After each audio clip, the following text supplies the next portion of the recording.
days, the burst of farmers markets on the scene has really revolutionised the way people shop. That they're starting to think about seasonal produce. Yeah.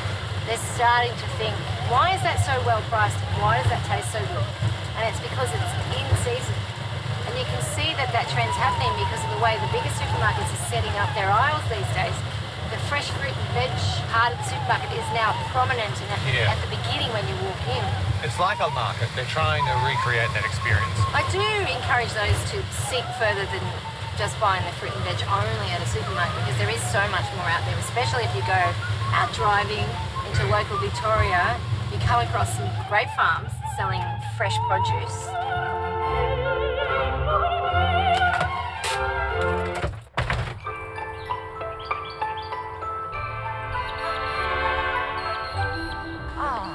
Farm, isn't it just quaint? This is beautiful. How glorious this is, Karen. Just couldn't resist, could you? Hello, Richard. I'm Edward. Karen. Hey. Hey. Hello. Edward, nice to meet you. Likewise. What a picture-perfect farm you have here. Thank you very much. So beautiful. Tell us about your farm. Okay, so what we do here is we grow organic vegetables for the local community. We do veggie boxes and we grow for the restaurants and the cafes. We also do our famous pickle, which is the Adson Farm 100% local ingredients. Love a pickle. So yeah, we're all about grow local, buy local, eat local. Yeah. Wonderful. Awesome message. Thank you. Great. How do you feel about giving us a bit of a tour of... We'd love to. Sounds fantastic. yeah. Let's do it. Great. Let's Grow local, buy local, eat local. Special message. I'm pretty sure the community in the area really embraces. We're in a very special community and one that supports us 100%. So obviously the farm's very, very seasonal. And Yes. you rotate crops through and have always got something available. Yeah, we grow seasonally, so at the moment we've got the brassicas coming through, we've got the broccoli, we've got kohlrabi, we've got cabbages as well. We've still got a lot of carrots, beets. We've got the Swiss chard here as well. Look at that. So what's exciting for me is actually seeing such wonderful produce like that and then transferring that into a recipe and coming up with some really beautiful food. Well, Ed and Fiona, I can't help but notice you have a TARDIS in the middle of the farm here. Just a little bit. Gorgeous blue. Where did that come from? What's in there? Well, look, that's my second tool shed. Ah, I wanted a tool shed that wasn't so far away from the actual zone of produce, so I've always liked Doctor Who. And, Why not build a TARDIS? why not build a TARDIS, yeah. we might put you in there later. See where you end up. See where I end up, yeah. Well, thank you again for having us here. It's going to be a splendid day. Do you mind if you harvest some chard and maybe a little bit of parsley and some zucchini? Because we've got a fabulous recipe we're cooking. Sounds great. Let's do it. Okay. All right.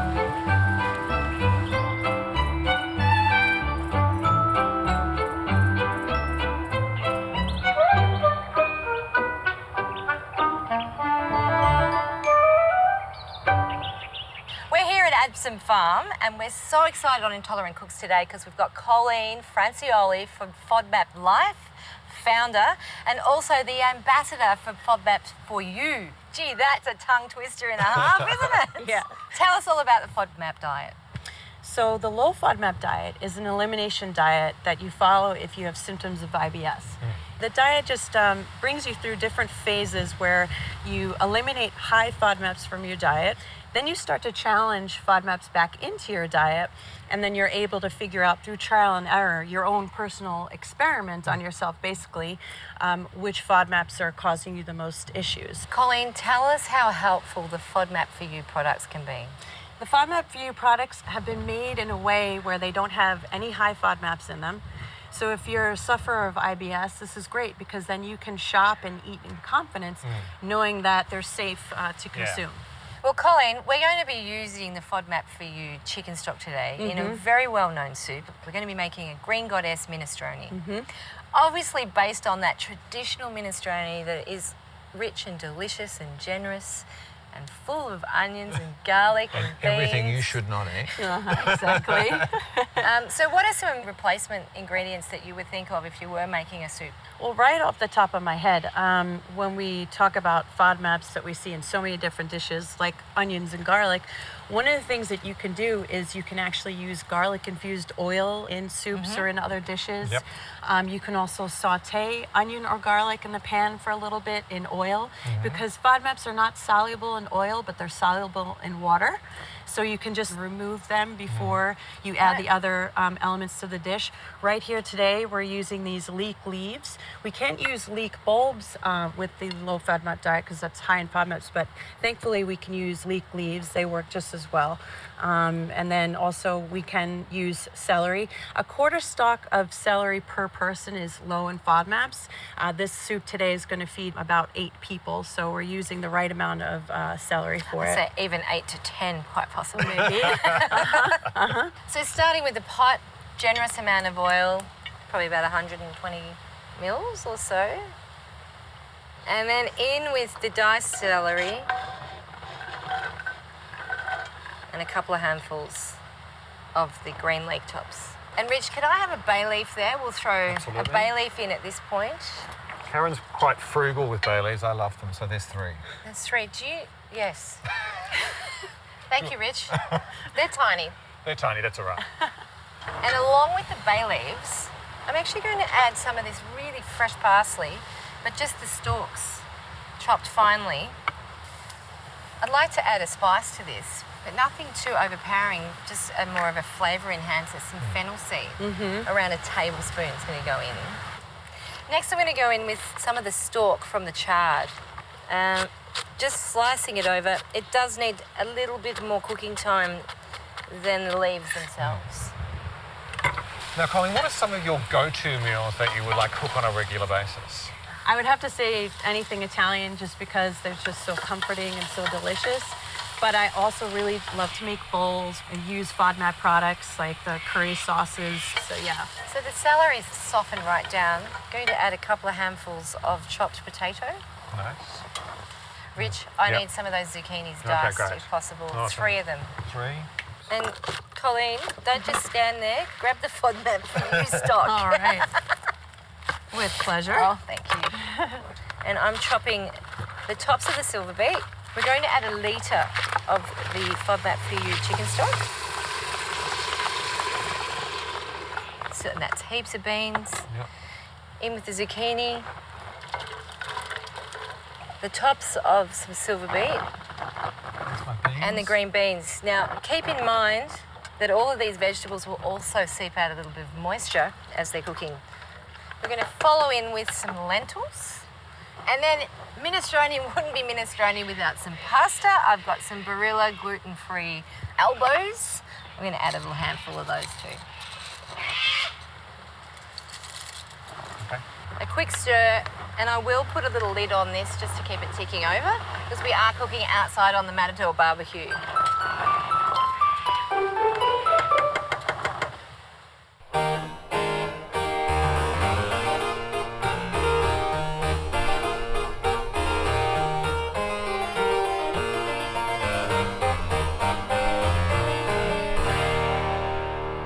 So the twist is we're going to have some hot stock. We're going to put in 2 handfuls of spinach, whiz that round, and we come up with our beautiful verdant green finishing off stock to our soup. So it's just going to have all those vegetables and then it's going to be swimming. In you're right, a green pool. Here you go, Rich. All right. So about 500 mils. Yep. Yep. About 2 handfuls of spinach. So you've got hot stock in the blender, a Yep. couple of handfuls of spinach, pinch of salt, and whiz away. Whiz away.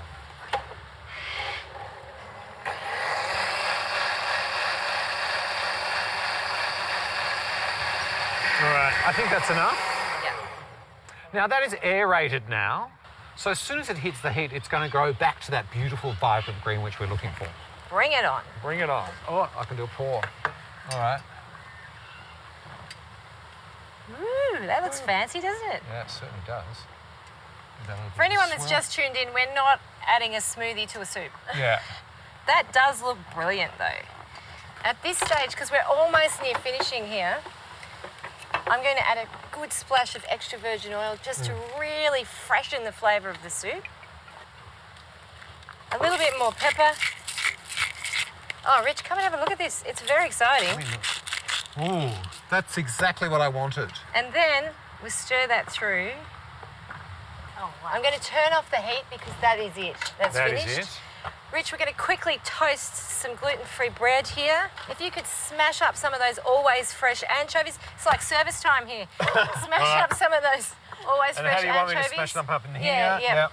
With some extra virgin oil. Yep. And just make a really lovely salty paste that we can smear on top of this toasted bread.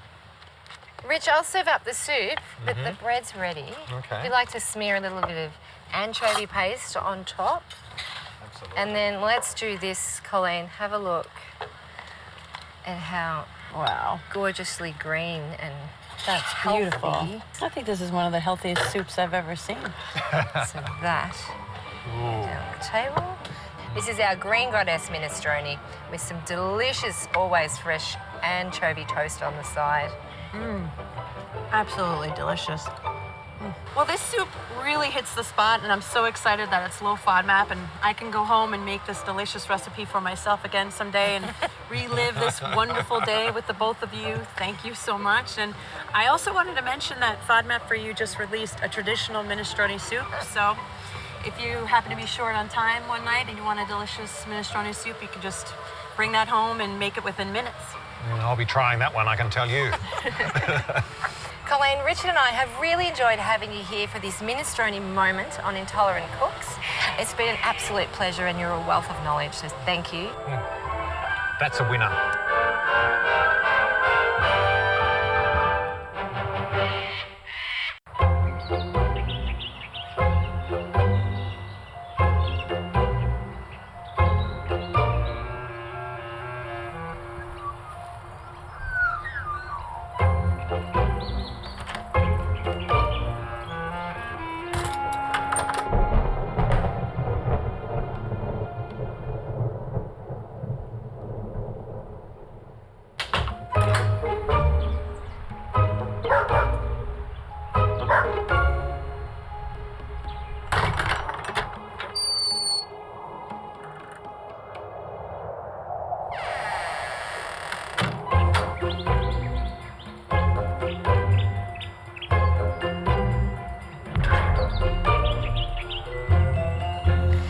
Quite often in our house, we use a canned version of beans, drain them off, and then dress them in vinegar and oil and eat them with, a beautiful tin tuna. Really simple, nutritious meal to have. And quick.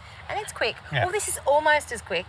We're going to braise the beans today. I've got 3 cans of Barassi beans. I've tipped them out and rinsed off the liquid that they're soaking in. And we're just going to do a quick cook-off of some onion and garlic. Actually, Rich, can you slice the garlic up? Yep. I'm just going to add some extra virgin oil to the pan. Okay. Now, it's the same principle as the minestrone earlier. We need to get these vegetables in the pan and caramelise them up to start to build the flavour profile in the dish. So in with the onions. I do like to add a good pinch of salt. What this does is draws out the moisture in the onions and makes them cook a little faster. Okay, let me take those. You want that? In there. I'm fond of bay leaves as well. Rich, I know you said earlier, I'll put one big one. Just one. In the onions and the garlic. Rich, the great thing about these beans is the longer you keep them after they're cooked, the more flavour they develop, and they're quite delicious for breakfast as well. Maybe some sautéed mushrooms. Yeah. What were you doing then? I was caught. I was hoping to do it behind your back. Next step, we throw the beans in. Yep. Next, we'll spice these beans up a little bit with some smoky paprika. We don't need too much of this, maybe a teaspoon and a half. Some Melbourne tomato paste. 1 tablespoon of that. And to sharpen the beans, we're going to use some always fresh vinegar. Now, adding vinegar at this stage It's just going to give a lovely tang to the beans. Lots of black pepper. The next thing that's going in is a little bit of a surprise. I didn't tell you about this. Okay. But we have something in the Matador barbecue. Okay. What is that? Celeriac. That's Look. obviously this one here, Yes. I would say. It's unattractive, isn't it? Yeah, it's something I would have walked past because I don't know much about it. The celeriac has had the skin off and been diced quite roughly, thrown into a tray with some bay leaves, some olive oil, salt and pepper, and I've just stirred it every so often for the last 30 minutes. Right. So I was very busy before you got here. Yeah. Should have seen what I was doing. The vinegar has reduced, Rich. Yep. I'm just going to add the celeriac. So this lends a little bit of flavour and texture to the beans, and it's an unusual vegetable that I thought we'd showcase today. Absolutely. Stirring the celeriac through. I'm going to add enough chicken stock just to moisten the stew and marry all those flavours together and reduce down. So while that's happening, we'll make a quick salad with the Serena tuna. We'll start with some extra virgin oil in the bottom. I love watching Karen make salad dressings. Oh, it's fun, isn't it? Yeah. And some lemon juice. And some pepper. Pepper. A few capers. And I'll save that parsley before it blows away, Rich. Thank you. So essentially what we're doing here, Rich, is making a really quick salad. Extra virgin oil, lemon juice, capers, pepper, parsley, and the tuna in chunks. All I want to do is gently coat the chunks of tuna in the parsley. Yum. Well, hooly dooly, those beans are ready. So now it's just a matter of pouring them in all their glory onto the plate. And then it's a matter of just dropping the Serena tuna salad on top. And that is a super simple, delicious parsley and Serena tuna salad with braised borlotti beans and celeriac. For this recipe and every other recipe we do on the show, head to intolerantcooks.com.au. Follow us on Facebook, follow us on Instagram, and I've got a great idea. Why don't we go and share this with the Atsum family? How delish. Hello. Hello. How are you? This is our masterpiece. Wow. Yummy, yeah. Can't wait to try it. Do you want to try some of this soup? I'll try some soup. The soup is fabulous. Thank you so much. Bon appetit. Yeah, thank you. It's very lovely to have you at our home. Ed, Fiona, thank you for having us, and to everyone else at the table. Cheers. Cheers. Thank you. Cheers. Here's to the success of Atsum Farm. It's been splendid.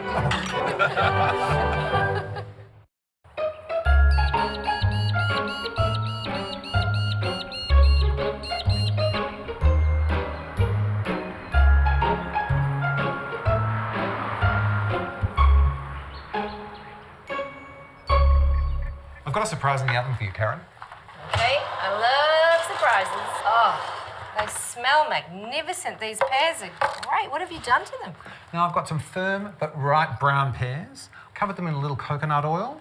Put a little bit of balsamic vinegar where I've taken out the core, and a few bay leaves, and a little bit of salt, a little bit of pepper. What are you doing with them? So I'm going to make a custard to go with this. So it's going to have eggs, soy milk, a little bit of maple syrup, some White Wings corn flour, and a touch of vanilla. I love a baked custard, Rich. Yeah. So maple syrup, tablespoon of White Wings corn flour. So it's around 500 mils of Sanitarium soy milk. I've never had a soy custard before. I do find it not as sort of cloying on the palate as normal cow's milk, so it's really delicious. And that. A little bit of vanilla essence, about a teaspoon. Okay, Karen, so this part is relatively simple. A little custard in each one. Is this also something you can serve in a large tray? Yeah. I mean, I like the individual serve. It's going to look very pretty. Just pop 2 pears in each, Karen. Like that? Like that. All right. So Rich, explain why you're putting the water in the bottom. Yeah. I want the heat to be distributed really evenly throughout the cook. So I put a little Bain Marie of water in there so it cooks really gently. And the cloth is for? The cloth is for helping you, like, it doesn't slide around. Right. I'll give you a little tip. Put the tray in the oven first and then fill up your tray, because juggling the custard and the water to the oven, it can get a bit messy. Yeah. Right, there we are.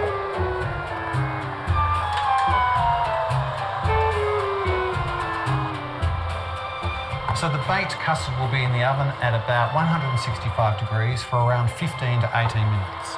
Perfecto. Looking forward to it.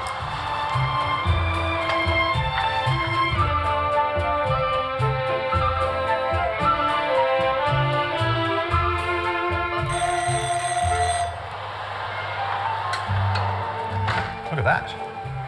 Superb. How long do they end up taking, Rich? Look, that really took around, I would say, 30 to 35 minutes. I didn't lie, just didn't tell the truth. There you have it. My baked pears with balsamic with a soy and egg custard. Delicious, Rich. They look great. Should we eat one? There you are. Ladies first. Rich, the soy-baked custard is something that's going to be really easy to digest. It's a very delicate flavour, and those pears are superb. I like. You like? I like. Yeah.